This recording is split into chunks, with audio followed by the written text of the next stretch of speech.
They laughed at first. My wife's parents, Naved and Selma, chuckled as the waiter set down the leather-bound bill folder. Its weight symbolic of the evening's grandeur. Oh dear, Naved said, his tone breezy. We've forgotten our wallets and cards. Selma added a playful smile, her voice lilting with ease. Silly us, she said, waving a manicured hand. You'll take care of it this time, won't you, dear? We'll cover the next. The number on the bill shimmered like a cruel joke in the soft candlelight. 200,000 rupees. Their laughter trailed into a silence they hadn't expected. I gave a small smile and leaned back in my chair, my gaze fixed on Nave's confident face. The stage is set, I said softly. Act begins. I should have seen it coming the moment they demanded Lumia Royale, the city's most opulent restaurant. For their 35th wedding anniversary, it's a once-in-a-lifetime milestone. Nave declared, exuding command. We'll dine like royalty, our treat. Just book the table. Selma had nodded, all velvet persuasion and dripping assurance. Yes, darling, don't worry about a thing. We'll handle it. But the deception was deliberate. Still, I wanted to believe them. I wanted to be the dutiful son-in-law, the one Aisha could be proud of when her parents boasted to their friends. I'd spent years chasing their approval, only to discover they kept moving the finish line every time I got close. So I reserved Lumia Royale, where chandeliers sparkled brighter than most cars on the street, where menus emitted prices with the quiet arrogance of excess, where celebrities dined behind velvet curtains, and the air carried a scent of money and performance. We arrived dressed like the cast of a royal drama. I wore my finest tailored suit. Aisha shimmered in a flowing emerald gown. Naved strutted in a navy sherwani, gold embroidery catching the light, and Selma floated beside him in designer silk, her diamond earrings swaying like twin pendulums of wealth. From the moment we entered, they acted like they owned the place, posing with staff, requesting off-menu items, waving down sommeliers with the impatience of emperors. I smiled through it all, even when the manager shot me pointed glances, even when their orders ballooned to 12 extravagant courses and vintage wines older than me. They feasted. They laughed. Nave's booming cackle reverberated off the marble walls. This place is decent, he declared, swishing his wine. Let's make this our weekly spot, sweetheart. And then the bill arrived. Nave barely glanced at it before sliding it across the table toward me like a discarded playing card. A small hiccup, he said smoothly. Forgot our wallets. You don't mind, do you? Selma added with a grin. We're family. You've got this. The waiter lingered, polite but expectant. The number 200,000 sat between us like a bomb. Their amusement still hung in the air like cheap perfume, brittle and desperate. I looked at them, and something within me stilled. I cleared my throat and said evenly, not one item on that bill was mine. Every dish, every bottle, was your selection. I sat here, a silent observer.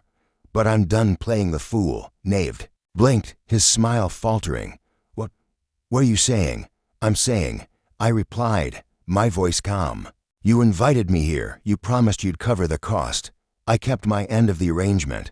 Now, you keep yours. Selma's face stiffened. Are you really doing this? She hissed, trying to shame us in public over money. I looked her dead in the eyes. You've spent years doing that to me, mocking my career, dismissing my achievements, treating me like a walking bank, accounting your social charades. Tonight, I stopped pretending. The waiter glanced nervously between us.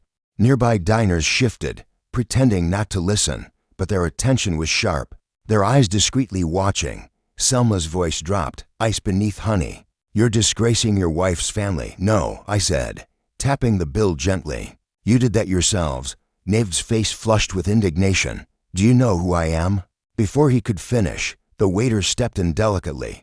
Sir, if there's difficulty in payment, I can call the manager. No need, I said, pulling out my wallet. I handed over my card and added, but only charge me for what I ordered.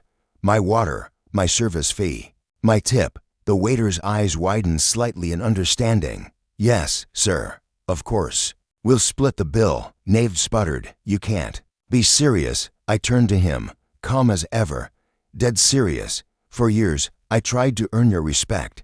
Tonight, I stopped caring. I glanced at the waiter. Also, this restaurant has cameras. I've requested they save tonight's footage, try to sneak out, cause a scene, or disappear. And I'll file charges. That's when everything changed. Selma paled, Nave's jaw twitched, whispers rippled across the room. A phone camera glinted from behind a nearby wine glass. The air was heavy, not silent but judgmental. The waiter returned with the split bills. Mine, 7,500 rupees. There's 192,500. Nave's hands trembled as he read it. This can't be right. It is, I replied. And so am I. Selma leaned forward again, her voice barely audible. You're humiliating us. No, I said, standing and adjusting my jacket. You humiliated yourselves the moment you assumed I'd pay without question. You used me. I'm just holding up a mirror. Aisha had remained silent all evening. But now she spoke, her voice quiet. Why didn't you tell me you were planning this? I didn't want to drag you into it, I said softly. You've spent your whole life under their influence. I needed you to see it for yourself. She looked at her parents, then back at me, and nodded. The manager appeared, discreet but firm. Is there an issue with the payment, sir? He asked Nave. Nave's voice trembled. Our wallets, at home. This is ridiculous. The manager's response was even. We'll need payment tonight, sir, or we'll be forced to involve the authorities. Phones were openly recording now, a hushed spectacle. I turned to the manager. I'll pay their bill if they apologize, loud enough for everyone to hear, for mocking me, for exploiting me, for treating me like a credit card instead of family. Selma's mouth dropped open. You can't expect us to, then. Prepare to be escorted out, I said coolly. Nave looked around, every eye a mirror reflecting his fraud. He broke. Rising slowly, he cleared his throat. I apologized to my son-in-law. I took advantage of his kindness. It was wrong, Selma followed, trembling. We're sorry, she whispered. We shouldn't have treated you that way. Only then did I nod to the manager.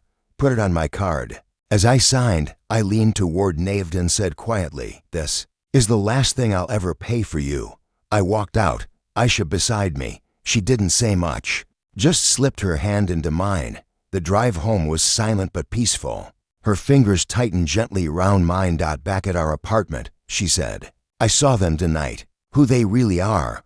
Manipulators wielding guilt like tradition. I thought that was normal. But tonight, you gave me my voice back. That was all I needed.